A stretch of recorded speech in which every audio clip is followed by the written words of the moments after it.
प्रस्थान करते हैं। महाराजा रतन सिंह जी महारानी ढोल कंवर जी के साथ पधार रहे हैं।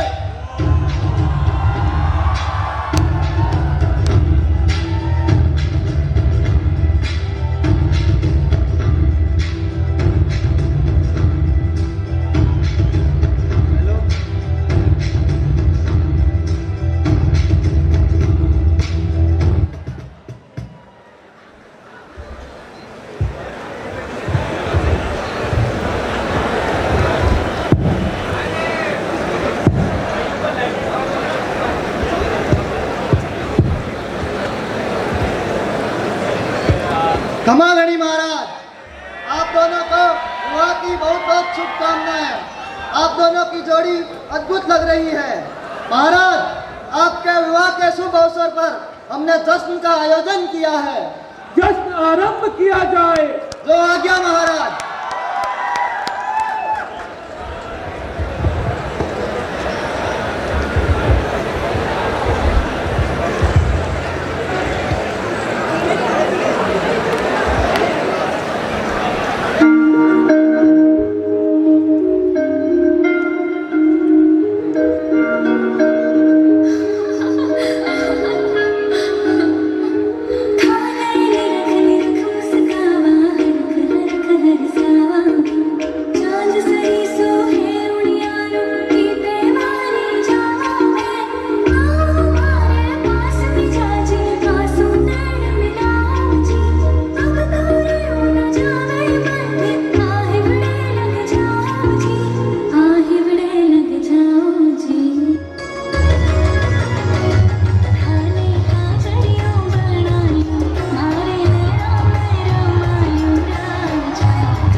राजा जी और रानी सा महल में बात कर रहे हैं।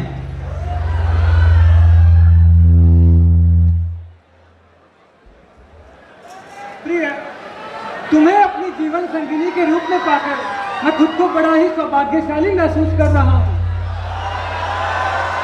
यह मेरा सौभाग्य है कि मेरा विवाह आपके जैसे विवेकशील, शूरवीर और प्रतापी पुरुष के साथ हुआ है।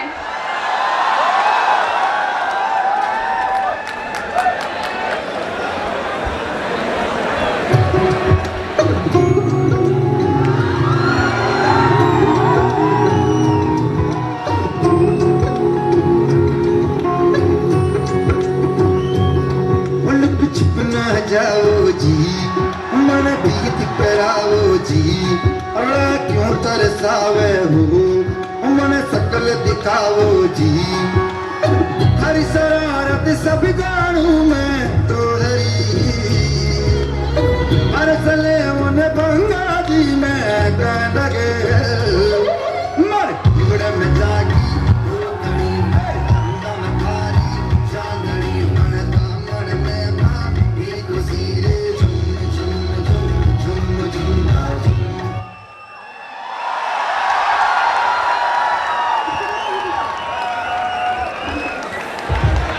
एक सुबह सलूम्बर के किले में महाराजा रतन सिंह और रानी सा नृत्य का आनंद ले रहे थे।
ये माना कसब की है तेरी जवानी संभल वो न जाए कहीं पानी पानी ये माना कसब की है तेरी जवानी संभल वो न जाए कहीं पानी पानी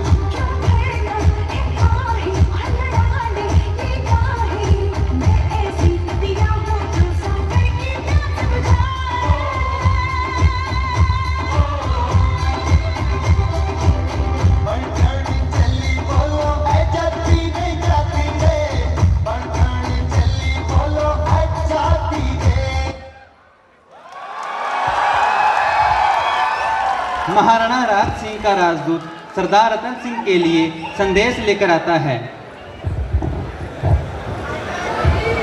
महाराज की जय हो। महाराज, आपके लिए मेवाड़ के महाराणा राज सिंह जी ने अपने राजदूत के हाथों संदेश भेजा है। क्या संदेश है मंत्री जी? जी हुकुम। वीरवर दिल्ली का बादशाह औरंगजेब रूपनगर के राठौड़ वंश की राजकुमारी चारुमती को जबरदस्ती अपनी बेगम बनाना चाहता है। इससे पहले वो हमें वर मान चुकी है, इसलिए क्षत्रिय धर्म निभाते हुए हम विवाह रचाने के लिए रूपनगर जाएंगे।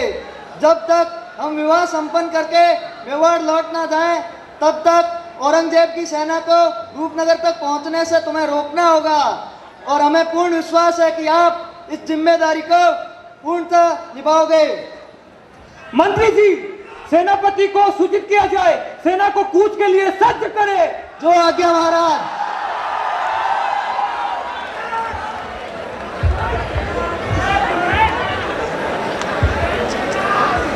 अब सलूम्बर में सरदार रतन सिंह अपनी सेना के साथ युद्ध की तैयारी कर चुके हैं और रानी से विदा लेने आते हैं।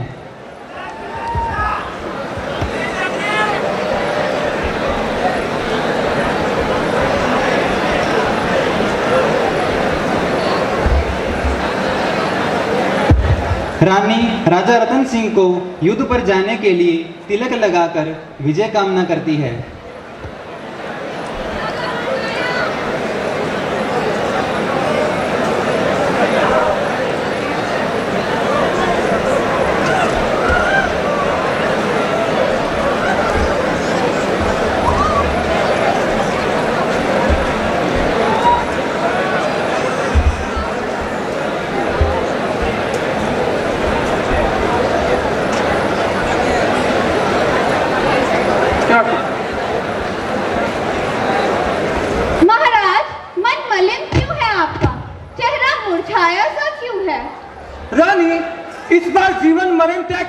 वाला युद्ध होगा, परंतु पता नहीं क्यों हमें तुम्हारी चिंता बड़ी सता रही है। रानी अपनी भावनाओं पे काबू पाते हुए कठोर हृदय से राजा चुंडावत को उत्साहित करती है। महाराज, क्या भूल गए हो कि चिंता को तलवार की नोक पर रखे वो राजपूत, रेत की नाव लेकर समंदर से शर्त लगाए वो राजपूत, और जिसका सर कट जाए फिर भी दुश्मन से लड़ता रहे वो राजपूत। अब मेरा मुंह छोड़ दीजिए और अपने क्षत्रिय धर्म का पालन कीजिए, क्योंकि रणभूमि में मरने वाले राजपूत कभी मरते नहीं, अमर हो जाते हैं। अब विलंब करने का समय नहीं। उधर औरंगजेब अपनी सेना लेकर युद्ध स्थल आ चुका है और सेनापति से तैयारी का जायजा ले रहा है।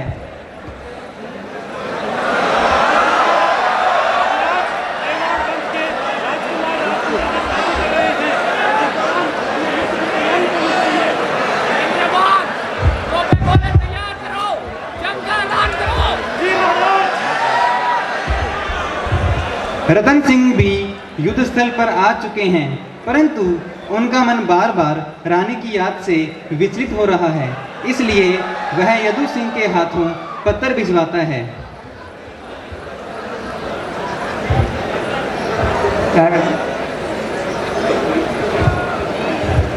नहीं महारानी साहब, आपके लिए महाराजा जी ने पत्र भेजा है।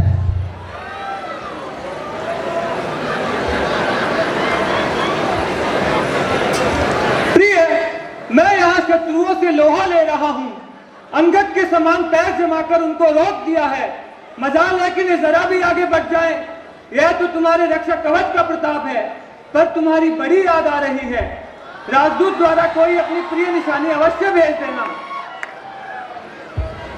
रानी समझ गई सरदार रतन सिंह को युद्ध में विजय दिलाने के लिए पहले इस पत्नी प्रेम से मुक्त करना होगा।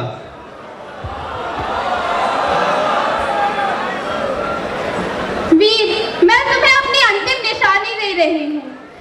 इसे थाल में सजाकर सुंदर वस्त्र से ढककर अपने वीर सेनापति तक पहुँचा देना, परंतु ध्यान रहे इसे कोई और ना देखे। साथ में मेरा यह पत्र भी दे देना। इतने में रानी तलवार से अपना सर धड़ से अलग कर लेती है।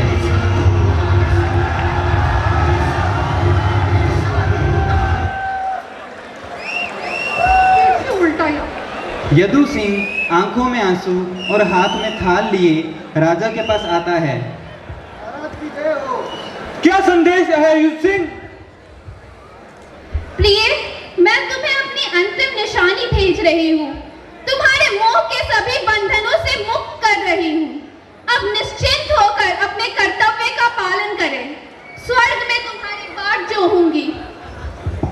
राजा थाल से चुनरी हटाता है और स्तब्ध रह जाता है। हे रानी, तुमने ये क्या कर डाला?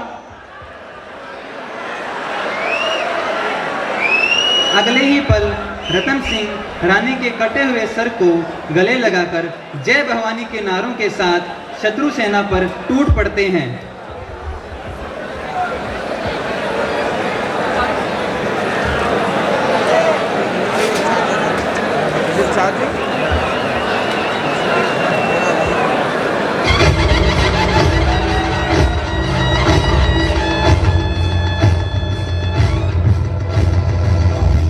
प्रचंड बोल मस्तकों के झुंड, आज जंग की घड़ी की तुम उभार दो। मान शान या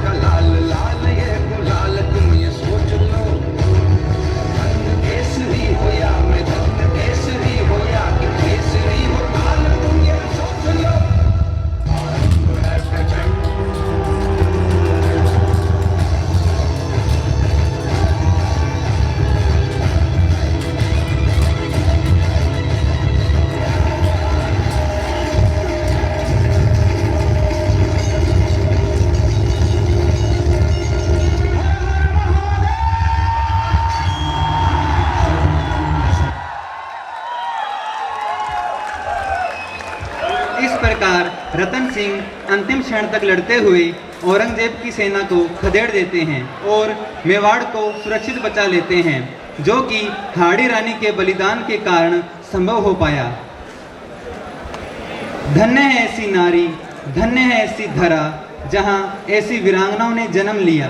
हाड़ी रानी का नाम आज भी बड़े आदर और सम्मान के साथ लिया जाता है। खम्मा गणी।